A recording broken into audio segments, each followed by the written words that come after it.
Welcome to Golf Tips. My name is Trevor Moore, teaching professional with the Advantage Golf Academy located at Cottonwood Coulee Golf Course. Welcome back to another season of Golf Tips with Shaw. We're going to take you through a bit of a challenge here in our first few sessions. The scenario is, if you do what you always did, you will get what you always got. When people are looking at progressing their golf game, the first thing they think is practice and lessons. Yes, those are a part of the equation, but the reality is there's so much more to it than that. My challenge to you, think outside the box and think of other things you can do to get yourself ready for the golf season. First one being fitness, which is exactly why we have Dana Gackle here, guest with us today from Elevation Fitness and Cross Training. Dana, how you doing? Good, thanks. You're gonna have some fun with me here, I understand. Yes, yeah. Now, one of the things we want to do is look at fitness and how your body impacts the way you swing the golf club. Sure. And I think one of the things with fitness that you and I have talked about, and you mentioned earlier today, was that sometimes it's just about a lifestyle change. You don't even need to necessarily go into that traditional environment of a gym. It's the stuff we're doing around home. And you've reminded me that maybe we got some stuff at home we can do. For sure. What do you got for us today? Well, a lot of times it is like what you said. It is thinking outside the box. It isn't necessarily going to a gym and doing bench presses or using equipment. A lot of it can be functional movements. So even working out in your garden can be a functional movement. And that's what we're going to kind of apply here today. You're suggesting we enjoy our chores, is what you're saying. Exactly. Okay.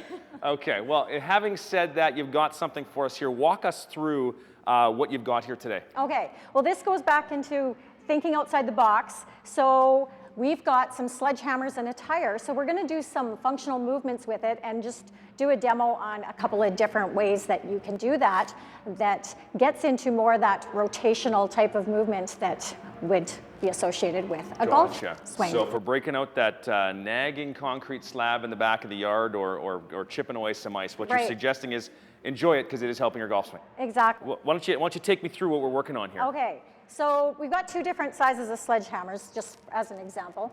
But when you're looking, there's a couple of different ways that you can do this. So I'll do the first one, and if you want to give it a try. So when you're looking at bringing that rotation and then bringing it down,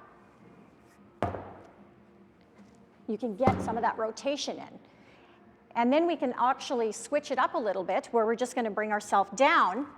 And now it forces us to really use that rotation because our lower body is more stabilized. If you can stay there for just a second, one of the things that I see that reminds me of the golf swing with this, go to the tall one for me first, if you will, where you're standing tall. What happens here is we're moving, you're using a lot of your body. Go ahead, and you're using momentum to swing it, but you're turning your body, and you're really getting a good rotation, but you're using a full body head to toe, which is great, has its purpose.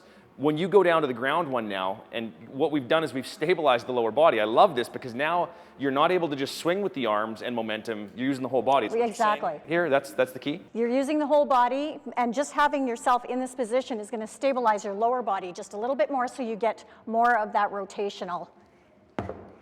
Forcing the core to work more. Focusing on the core to work more. Gotcha. Well, let me give it a try. I'm going to go with the standing tall. So essentially, you're saying just get head to toe, get the whole body involved.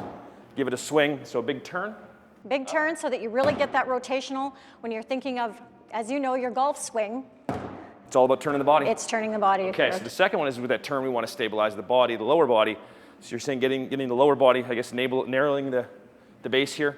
This is interesting because I can already feel it's going to create a balance. Yeah, you are using more of your core. It is stabilizing, using your stabilizing muscles a lot more by just changing your position. Wow, and as soon as I pulled the hammer back, I felt myself wobble, which is a big one for the golf swing as well, is to try and stabilize the body and be balanced. So, holy cow, does that second part change that whole movement? It just changes it completely. Yeah, and unbelievable. how it feels by engaging your core. So, I guess not even hammers, shovels, digging, anything you're doing, just working around the yard, getting that spring cleaning done.